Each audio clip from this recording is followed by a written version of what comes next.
انصار و مہاجرین ارکان خاص اور عامۃ المسلمین ارکان عام کے درجے میں تھے۔ حضرت ابو بکر رضی اللہ عنہ نے صحابہ کرام سے مشورہ کرنے کے بعد حضرت عمر رضی اللہ عنہ کو نامزد کیا، لیکن اپنی اولاد میں کسی کو مقرر نہیں فرمایا۔ حضرت عمر رضی اللہ عنہ نے 6 افراد کی کمیٹی بنائی جو بقیہ عشرہ مبشرہ تھے، اور طے کیا کہ خلیفہ ان میں سے کوئی ایک ہوگا۔ لہٰذا عموماً عام مسلمانوں کی رائے سے اور خصوصاً شورائی کمیٹی کے اتفاق سے حضرت عثمان رضی اللہ عنہ خلیفہ مقرر ہوئے۔ حضرت عثمان رضی اللہ عنہ کی شہادت کے بعد مسلمانوں نے حضرت علی کرم اللہ وجہہ کو منتخب کیا۔ حضرت علی رضی اللہ عنہ نے بھی اپنے شہزادے امام حسن کو نامزد نہیں کیا، بلکہ حضرت علی کی شہادت کے بعد مسلمانوں کے انتخاب سے امام حسن خلیفہ مقرر ہوئے۔ ان خلفائے راشدین کے تعین و انتخاب میں امر مشترک یہ ہے کہ سب کا تقرر مشورے سے ہوا، جیسا کہ فاروق اعظم رضی اللہ عنہ نے فرمایا لا خلافت الا عن مشورہ، خلیفہ مشورہ عام ہی سے منتخب ہوگا۔ مصنف ابن ابی شیبہ۔ اس انتخابی عمل کے ذریعے ایک طرف ملوکیت و بادشاہت سے گریز کیا گیا تو دوسری طرف ایسا طرز انتخاب اختیار کیا گیا جو جمہوری نظام سے ہم آہنگ ہے۔ خلفائے راشدین کی 30 سالہ حکومت خلافت اعلی منہاج النبوت تھی۔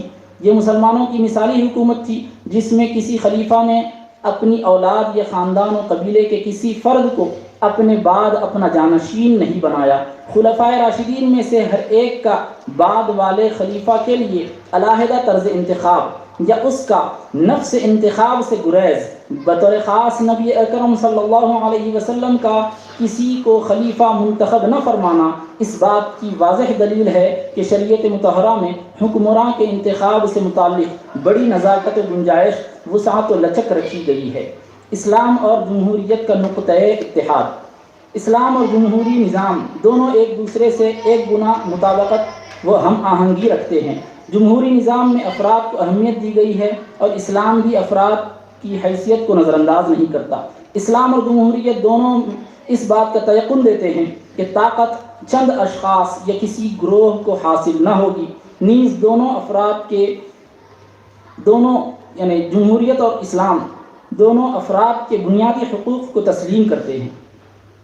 حق مساوات۔ جمہوری نظام میں تمام افراد برابر ہوتے ہیں، اس میں کوئی نسلی امتیاز یا لسانی فرق روا نہیں رکھا جاتا، اور اسلام بھی تمام افراد کی مساوات کا تصور دیتا ہے۔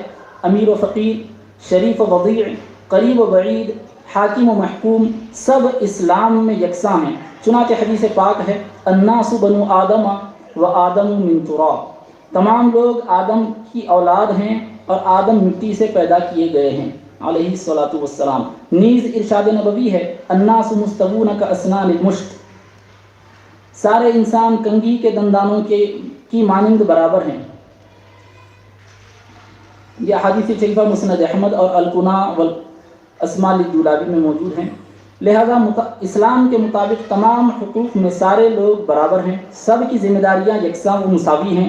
البتہ دیانت و تقوی کی بنیاد پر بعض امور میں ترجیح دی جائے گی، جیسا کہ حدیث پاک ہے الا لا فضل لعربی علی عجمی ولا لعجمی علی عربی ولا احمر علی اسود ولا اسود علی احمر الا بالتقوی۔ سنو، کسی عربی کو کسی عجمی پر فضیلت حاصل نہیں، نہ کسی عجمی کو کسی عربی پر، نہ کسی سرخ کو سیاہ پر فوقیت حاصل ہے، نہ کسی سیاہ کو سرخ پر۔ فضیلت کا معیار تقوی ہے۔ آئین و قانون کی بالادستی۔ جمہوریت میں قانون کو بالادستی و تسلط حاصل ہوتا ہے، کوئی شخص قانون کے دائرے کے باہر نہیں ہو سکتا۔ اسی طرح اسلام قانون کی حکمرانی کو لازمی گردانتا ہے۔ چنانچہ ایک بات کے سلسلے میں خلیفہ دوم فاروق اعظم اور ابی بن کعب رضی اللہ عنہما کے درمیان نزاع ہوا۔ حضرت زید بن ثابت رضی اللہ عنہ کی عدالت میں مقدمہ پیش ہوا۔ جب یہ دونوں حضرات ان کے پاس آئے تو جسٹس زید بن ثابت رضی اللہ عنہ نے حضرت عمر رضی اللہ عنہ کو اپنی نشست پر بیٹھنے کے لیے کہا۔ حضرت عمر نے فرمایا ھذا اول جورک، یہ تمہاری پہلی بے انصافی ہے جو تم سے اس مقدمے کی سماعت میں صادر ہوئی، مجھے اپنے فریق کے ساتھ بٹھاؤ۔ پھر حضرت عمر اپنے فریق کے ساتھ بیٹھ گئے۔ مسند ابن جعد۔ معرکہ اجنادین میں عیسائی لشکر کے سپہ سالار نے ایک غسانی شخص کو بطور جاسوس مسلمانوں کے لشکر میں ان کے حالات دریافت کرنے کے لیے روانہ کیا۔ جاسوس کا بیان الفضل ما شہدت بہ الاعداء کا مصداق ہے، کہتا ہے یہ رات میں عبادت کرنے والے لوگ ہیں، عبادت میں منہمک رہتے ہیں اور دن میں شہسوار ہیں، اگر ان کا بادشاہ چوری کرے تو وہ اس کے بھی ہاتھ کاٹ دیں گے اور زنا کرے تو اسے بھی رجم کر دیں گے۔ تاریخ دمشق ابن عساکر۔ حاکم و محکوم کے درمیان مساوات۔ جمہوری نظام میں حاکم ملک کا مالک و مختار نہیں بلکہ عوام کا ملازم اور ان کے لیے جواب دہ ہوتا ہے۔ اسی طرح اسلام محمود و ایاز کو ایک صف میں کھڑا کرتا ہے۔ حاکم ملک کے خزانے میں بے دریغ نہیں لٹا سکتا، نہ اسلامی نظام میں خلیفہ کو ترجیحات حاصل ہوں گی۔ حضرت ابو بکر رضی اللہ عنہ نے بحیثیت خلیفہ پہلا خطبہ دیا تو فرمایا مجھے تمہارا خلیفہ مقرر کیا گیا ہے اور میں تم سے بہتر نہیں ہوں، اگر میں اچھا کام کروں تو میری مدد کرو اور اگر میں ٹیڑھا ہو جاؤں تو مجھے سیدھا کر دو۔ طبقات ابن سعد۔ عراق و شام کی فتح کے بعد وہاں کے اموال کے متعلق جب صحابہ کرام کی آراء مختلف ہوئی تو خلیفہ وقت حضرت عمر رضی اللہ عنہ نے فرمایا فإنی واحد کأحدکم وانتم اليوم تقرون بالحق خالفنی من خالفنی ووافقنی من وافقنی ولست اريد ان تتبعوا هذا الذي هوایا۔ یقیناً میں تم میں سے ایک کی مانند ہوں، آج تم طریقہ حقہ پر قائم ہو کر اس کا اعتراف کر رہے ہو۔ جس نے میری رائے سے اختلاف کیا اسے اختلاف کا حق ہے اور جس نے موافقت کی اسے موافقت کا حق ہے، اور میرا مقصد یہ نہیں کہ تم میری رائے اور خواہش پر عمل کرو۔ کتاب الخراج ابی یوسف۔ مذہبی آزادی کا حق۔ جمہوریت میں ہر شخص کو مذہبی آزادی کا حق حاصل ہوتا ہے، کسی شہری کو کوئی مذہب اختیار کرنے یا تبدیل کرنے پر مجبور نہیں کیا جا سکتا۔ اسی طرح اسلامی نظام میں مکمل مذہبی آزادی حاصل ہوتی ہے۔ ارشاد الہی ہے لا اکراہ فی الدین، دین میں کوئی جبر و اکراہ نہیں۔ اظہار رائے کا حق۔ جمہوری نظام میں ہر شخص کو اپنی رائے ظاہر کرنے کا حق حاصل ہوتا ہے، یوں ہی اسلام میں اظہار رائے کی آزادی حاصل ہے۔ ارشاد الہی ہے ولا تکتموا الشہادہ، گواہی مت چھپاؤ۔ نیز برائی کو روکنے کے 3 درجات میں دوسرا درجہ زبان سے روکنا ہے۔ حدیث پاک ہے فَإِن لَّمْ يَسْتَطِعْ فَبِلِسَانِهِ، اگر ہاتھ سے طاقت کی بنیاد پر نہیں روک سکتا تو اپنی زبان سے روکے۔ صحیح مسلم۔ اسلام میں اظہار رائے کی آزادی کی اس سے بڑی مثال اور کیا ہو سکتی ہے کہ خلیفہ وقت اور سلطنت کے سربراہ اعلیٰ کے روبرو ہو کر کوئی شہری اس کی رائے سے اختلاف کر سکتا ہے۔ نیز فقہا کا اجتہاد کی بنیاد پر بیان احکام میں اختلاف اور ناقدین حدیث کا تحقیق کی بنا پر حدیث کی تصحیح و تضعیف یا راوی کی جرح و تعدیل میں اختلاف اظہار رائے کی عکاسی کرتا ہے۔ آزادی اظہار رائے کی عکاسی کرتا ہے، بطور خاص جبکہ اقوال مختلفہ کے قائلین استاد و شاگرد ہوں۔ شخصی ملکیت کا حق۔ حق ملکیت انسان کا بنیادی اور فطری حق ہے۔ جمہوریت میں انفرادی و شخصی ملکیت کا حق حاصل ہوتا ہے۔ اسی طرح اسلام نے افراد کے لیے حق کو تسلیم کیا ہے، حق ملکیت کو تسلیم کیا ہے۔ چنانچہ ارشاد الہی ہے وَأَنفِقُوا مِمَّا جَعَلَكُم مُسْتَخْلَفِينَ فِيهِ، اور اس مال سے خرچ کرو جس میں اللہ نے تمہیں جانشین بنایا ہے۔ سورۃ الحدید۔